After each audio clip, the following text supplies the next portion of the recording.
If you're one of Apple's 1.3 billion iMessage users, then these are worrying times. Alarming new security warnings have been made worse by Apple's awkward silence.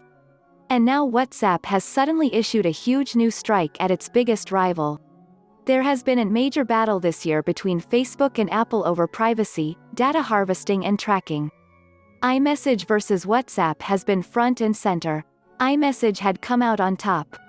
Yes, it's for Apple users only, but it harvests very little of your data, and its security architecture seems impossible to beat. Until now. Meanwhile, WhatsApp's nightmare start to the year saw Apple's privacy labels expose its approach to data harvesting, metadata not content, that seems unhappily befitting a member of the Facebook family. And then everything got even worse with a forced change of terms followed by an embarrassing backtrack. In fairness to WhatsApp, its response to the turbulent first few months of 2021 was both effective and ruthless.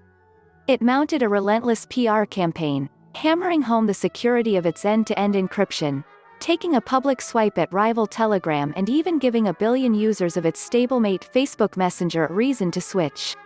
But you can forget Telegram and Messenger, it's iMessage that WhatsApp really has in its sights. We increasingly see Apple as one of our biggest competitors, Facebook CEO Mark Zuckerberg said back in January. iMessage is a key linchpin of their ecosystem, which is why iMessage is the most used messaging service in the US. Apple's plans to ramp up iMessage functionality with iOS 15 due in the fall are intended to make its house messenger even more of a key linchpin. Expanded options to share content, essentially bringing a circle of friends into elements of your iPhone experience, is designed to make the platform stickier. Much more so than Google Messages, iMessage is a core part of the mobile OS. It's not possible to change out the default messenger. Apple doesn't really want you using anything else. Let's remember, the reason iMessage doesn't extend to Android is that Apple wants to dissuade families on iOS from going cross-platform. None of that is game-changing, though, but here's what is. Let's start with that industry-beating security architecture that underpins iMessage. The platform runs multi-device end-to-end encryption, where there is a seamless sync of your message history across all your existing and any new devices.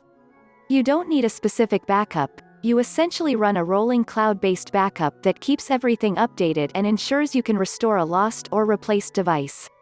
There is a major caveat to all that, though. To keep iMessage end-to-end encrypted when using its multi-device messages in iCloud, you need to disable the generic iCloud backup on your devices. Otherwise, Apple unhelpfully stores a copy of your encryption key in your backup, which means it can access your key and your content.